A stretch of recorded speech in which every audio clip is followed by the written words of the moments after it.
Hello friend, welcome to our YouTube channel. मैं हूं Rizwan Bloch. उम्मीद करते हैं आप सब खैरियत से होंगे, फिट होंगे। तो जी हाँ दोस्तों, आज हम जिस वीडियो को लेकर आए हैं वो भी बाबा बागेश्वर धाम के हवाले से है, जिनको धीरेंद्र शास्त्री भी बोला जाता है। वो आज एक बहुत ही, अगर देखा जाए तो इम्पोर्टेंट जो है वो, अगर एंकर आप कह सकते हैं, रजत शर्मा के अदालत में जो है इस वक्त आए हैं, उनके कड़क और सख्त सवालात के जवाब दे रहे हैं। वीडियो देखते हैं कि किस तरह जो है वो, जिस तरह आवाम के जो है वो मन को परख लेते हैं, क्या वो रजत शर्मा के मन को भी परख लेते हैं। इस हवाले से एक चैनल की वीडियो, आपकी अदालत की वीडियो देखते हैं कि धीरेंद्र शास्त्री आज जो है वो किस तरह रजत शर्मा को जो है लाजवाब करते हैं। उसके बाद ही जो है मज़ीद इस पर बात करेंगे। तो शुरू करते हैं दोस्तों। अब शुरू होने जा रहा है देश का सबसे बड़ा मुकदमा, आपकी अदालत रजत शर्मा के साथ।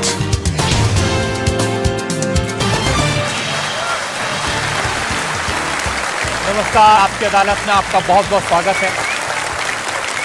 आपकी अदालत में हम ऐसे लोगों को इनवाइट करते हैं जिनको लेकर जनता के मन में उत्सुकता रहती है, जिनसे लोग सवाल पूछना चाहते हैं।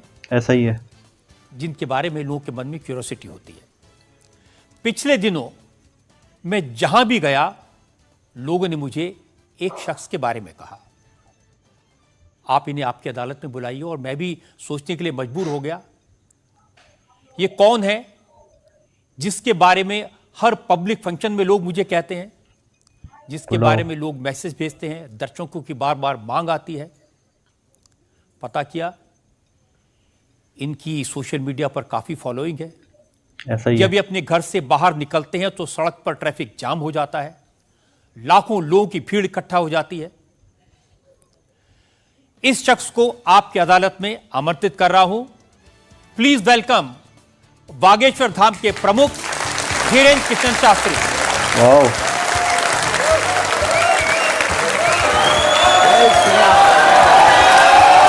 वाह यार, बहुत बड़ा स्वागत हो रहा है, जबरदस्त।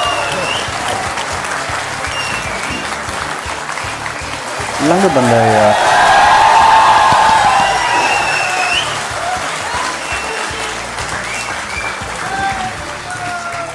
और धीरेंद्र कृष्ण शास्त्री पर मुकदमे में आज हमारे जज हैं वरिष्ठ पत्रकार विनोद अग्निहोत्री।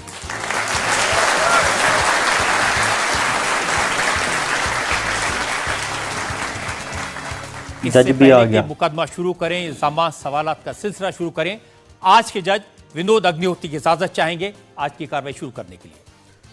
इजाजत है मुकदमा शुरू करने की। और इससे पहले कि पहला इल्जाम लगे शास्त्री जी पर, एक नजर डालते हैं शास्त्री जी के लाइफ पर। आजकल पूरे देश में बागेश्वर धाम के प्रमुख धीरेंद्र कृष्ण शास्त्री की बहुत चर्चा है। कोई उन्हें चमत्कारी कहता है, कोई उन्हें अंतर्यामी कहता है, कुछ लोग उन्हें पाखंडी कहते हैं, लेकिन धीरेंद्र कृष्ण शास्त्री खुद को पक्का सनातनी बताते हैं। अब हिंदू एक हो जाओ, सनातनी एक हो जाओ, यही हम चिल्ला रहे हैं कब से। शक्ति का प्रभाव दिखाना यही हमारा उद्देश्य है। धीरेंद्र कृष्ण शास्त्री का दावा है कि उनके ऊपर बजरंगबली की विशेष कृपा है। वो भक्तों का दुख दर्द सिर्फ अपने इष्ट तक पहुंचाते हैं। चूंकि भक्तों पर कृपा बरस रही है, इसलिए धीरेंद्र कृष्ण शास्त्री का प्रताप भी बढ़ रहा है। उनके भक्तों की संख्या अब लाखों में है। लाखों, करोड़ों में जाएगी। कृष्ण शास्त्री सिर्फ 26 साल के हैं। साल 2 साल में ही बागेश्वर धाम के पीठाधीश्वर के रूप में वे विख्यात हो गए।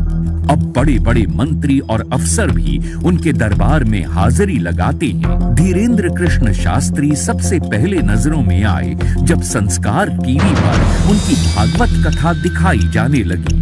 फिर वो चमत्कार भी दिखाने लगे। 21वीं सदी के इस कथावाचक के वीडियो आजकल हर मोबाइल में है। बाबा इंस्टाग्राम से लेकर फेसबुक तक हर जगह छा चुके हैं। जैसे जैसे धीरेंद्र कृष्ण शास्त्री की लोकप्रियता बढ़ी तो विवाद भी सामने आ गए। धीरेंद्र कृष्ण शास्त्री का दावा है कि वो कोई पैसा नहीं लेते।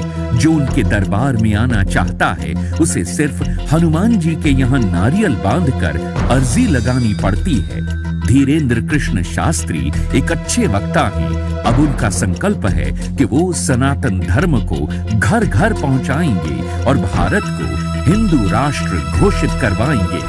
आपकी अदालत में धीरेन्द्र कृष्ण शास्त्री अपना मुकदमा खुद लड़ेंगे।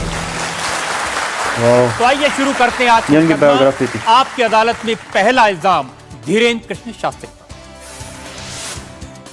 आपकी अदालत में पहला। बागेश्वर धाम के प्रमुख धीरेन्द्र कृष्ण शास्त्री पर आरोप है कि ये पब्लिसिटी के लिए स्टंट करते हैं।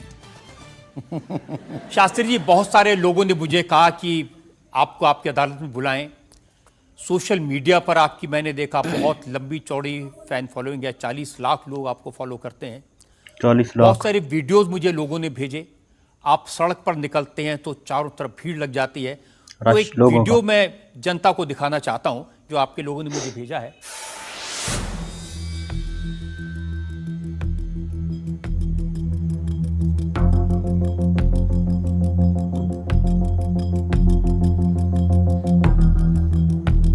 यार इतनी आवाम यार। तो ये वाकई में शास्त्री इतने जी लोग। असली वीडियो है या पब्लिसिटी स्टंट है, बनाया हुआ है? लोगों की अपनी अपनी भावनाएं होती हैं, अपनी दृष्टि से देखने की। ये वास्तविकता एक जगह की नहीं है। जहाँ जहाँ बागेश्वर बालाजी का दरबार लगता, जहाँ जहाँ बागेश्वर बालाजी की कृपा से दास कथा करने जाता, ये तो कम है, कैमरे में कम आया है, और ज़्यादा है।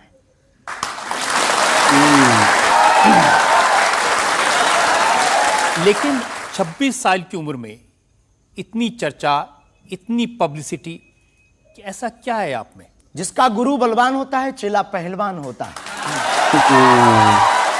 जो लोग कहते थे ईश्वर नहीं होते या भगवान नहीं होते, हमारी दृष्टि में इस छोटे से गांव से, गढ़ा गांव, मध्य प्रदेश के बुंदेलखंड में एक छोटा गांव गढ़ा है। गढ़ा में रहने वाला एक छोटे परिवार का बालक धीरेन्द्र कृष्ण अगर यहां तक पहुंच सकता है बालाजी की कृपा से, तो भारत का प्रत्येक व्यक्ति भगवत कृपा से कहीं भी पहुंच सकता है। वेल डन यार। नहीं, आपने ये नहीं बताया कि यहां तक कैसे पहुंच गए हैं। ये जो लोग हैं जो फॉलो करते हैं, जो आपके बारे में इतनी बातें करते हैं, ये क्यों करते हैं? क्या है आप में? बागेश्वर बालाजी की कृपा, वो सब पर है। कहानी खत्म। लेकिन आप अगर कहेंगे, क्योंकि आपसे जीतना तो बड़ा मुश्किल है, तो हम पहले आपको साफ कर दें कि चूंकि आपका नाम तो रजत शर्मा जी है, लेकिन हम आपको दयालु नाम से, क्योंकि हमारी भारतीय परंपरा में बड़ों का नाम नहीं लेते, तो हम आपको दयालु कहकर संबोधित करेंगे, अगर बुरा ना लगे तो। नहीं, आप कुछ भी करिए। वैसे हम आपके यहाँ आज मेहमान हैं, तो ये हमारा अधिकार भी है। तो दयालु जी, हमारे ऊपर, सबके ऊपर बागेश्वर बालाजी की कृपा है, लेकिन हमने अपने गुरुदेव की जो चरणों की सेवा की, उस सेवा के माध्यम से ऋषि परंपरा की जो मंत्र विधा हमको प्राप्त हुई है, वो हमारे पास एक ऐसी अनूठी है जिससे पूरा विश्व की मंगल कामना भी करते हैं। पूरा विश्व अपनी समस्याओं के समाधान के लिए गुरु के नाते बागेश्वर धाम चला आता है। शायद इसीलिए लोग हमारे पास आते हैं। मैंने तो ये देखा कि जब से आप संस्कार टीवी पर आना शुरू हुए और लोगों ने आपके प्रवचन सुने, उसके बाद लोकप्रियता बड़ी तेजी से बढ़ने लगी। हाँ, ये कह सकते हैं माध्यम है, परंतु देखो साधन है, साध्य नहीं। दरबार 3 पीढ़ी से लग रहा, हमारे दादा गुरु जी भी लगाते थे, हम भी 11 साल से लगा रहे। नजर आपकी आज पड़ी अब इसमें, और हमें ये लगता है कि इसमें ये हमारी गलती नहीं है, देखने वाले की गलती है। बड़ी देर से देखा है हमें, हम तो पहले से ही गुरु कृपा से चमकदार थे। मुझे तो लग रहा है बहुत जल्दी देख लिया आपको, अभी तो आपकी उम्र ही कुछ नहीं है। हम उस परंपरा से हैं, जब 5 वर्ष की अवस्था में ध्रुव जी लीला कर सकते हैं, प्रहलाद जी लीला कर सकते हैं, तो हम 26 साल में क्यों नहीं लीला कर सकते? तो आपने क्या क्या लीलाएं की हैं? कोई ऐसी लीला नहीं की जिसमें हम फंसे, लेकिन आपकी अदालत में आए हैं, और आपके उसमें आप जो कह रहे हैं, तो हमारे जीवन में गुरु कृपा से जो किया, सब सनातन के लिए किया, और केवल सनातन के लिए करें। लीला का मतलब ये, हम कोई ईश्वर नहीं है, हम कोई भगवान नहीं है। साधारण जैसे ये इंसान है, वैसे हम मानव हैं, हम में कोई अलग नहीं है। बस हमने अपनी परंपरा को ठीक से जाना, ये अलग है। ये चीज आप जब स्कूल में पढ़ते थे तो जैसे बाकी छात्र होते हैं ऐसे ही थे लगभग। और मास्टर जी कहते थे ये स्कूल में ना आए तो अच्छा है, इतना शरारती है। हाँ, उपद्रवी तो थोड़ा थे, क्योंकि हम जाते थे तो एक तो बहुत कम जाना होता था, लेकिन बहुत गंभीर और सौम्य भाव से हम जाते थे और लोगों की भावनाएं हमारे पास रहती थी। चूंकि हमारे दादा गुरु का नाम बहुत प्रसिद्ध था, तो दादा गुरु के कारण लोग हमको भी प्रेम देते थे, स्नेह देते, दुलार देते। हमारे दादा गुरु जी को हनुमान जी का 2 बार साक्षात्कार हुआ, ऐसा हमने माना और उनके अनुयायियों ने माना। तो हम जब स्कूल में जाते थे तो बचपन से ही बड़ी कृपा थी, तो लोग बच्चे हमारे पास आते थे, सब क्लासें एक साथ हो जाती थी, 9वीं 10वीं 8वीं सब एक हो जाती थी, जिसमें हम बैठते थे। अच्छा महाराज जी बताइए हमारी कितनी परसेंटेज बन रही है। तो हम वो बचपना, उस वक्त ऐसा भाव रहता था दिखाने का। अब तो बहुत गंभीर हो गए, लोगों ने कह करके हमें बड़ा गंभीर बना दिया। तो वो भाव रहता, अच्छा ठीक है तेरी प्यारे 56% बन रही और मेहनत कर 60 हो जाएगी। तो कौन हनुमान जी बताते थे कितनी गुरु परसेंटेज है? गुरु प्रेरणा हमसे कोई शक्ति बात नहीं करती है, कोई सामने नहीं हमारे पास बैठती है, हमें तो अनुभव होता है, प्रेरणा होती है। जो ऋषि परंपरा में प्रेरणा है, जो हमारे भारत में अनेकानेक महापुरुष, तो हमको प्रेरणा लगती है, ऐसा अनुभव होता है कि ऐसा होगा। जैसे हमें प्रेरणा लग जाती है कि ऐसा होगा, वो हम लिख देते हैं और इष्ट कृपा से और अपने इष्ट के प्रति आस्था से वो बात सत्य निकलती है। बढ़िया। हमारा जीवन भी बड़ा अभाव से गुजरा।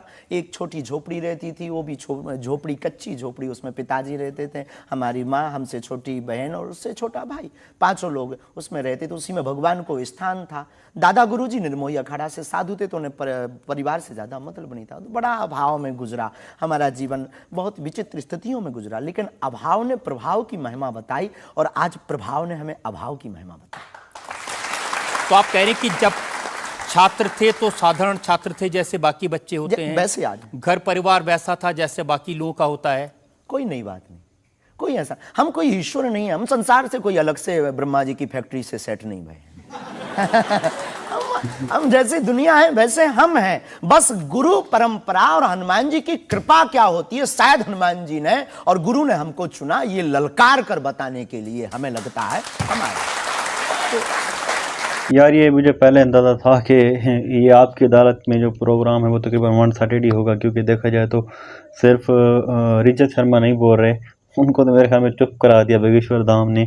टोटल अपनी बायोग्राफी बता रहे थे, अपनी मेहनत बता रहे थे, कहाँ से उन्होंने शुरू की। क्योंकि वो कह रहे हैं मैं तो अब 2-3 साल से अगर देखा जाए तो मेरी जो अगर देखा जाए तो फ़ैन फॉलोइंग हुई और मैं नज़र आ रहा हूँ सोशल मीडिया पर भी और इलेक्ट्रॉनिक मीडिया पर भी। इसके अलावा मेरी जो बिहाइंड द सीन में कहते हैं मैं मंच लगाया करता था, उसका तो किसी को पता नहीं है। मैं 6 साल की उम्र से वो कह रहे मंच लगा सकता था और लोगों के जो मन के जो है वो रात को जाना करता था और उनके हल जो है वो बताया करता था। रिचर्ड शर्मा ने कहा कि आप जो है वो देखा जाए तो स्टंट कर रहे हैं, इतनी भीड़ आपके पास नहीं होती। तो वो कहते हैं जितनी आपको भीड़ जो है वो नज़र आ रही है, अगर आप खुद आकर देखें तो भीड़ से कोई ज़्यादा होती है, कैमरे भी उसको जो है कवर नहीं कर पाते। बागेश्वर धाम का ये जवाब था। तो दोस्तों ये थी हमारी आज की वीडियो। अगर वीडियो अच्छी लगी हो तो लाइक करें, शेयर करें, कमेंट सेक्शन में अपनी राय दे। मिलते हैं अगली वीडियो के साथ, इजाज़त दीजिए।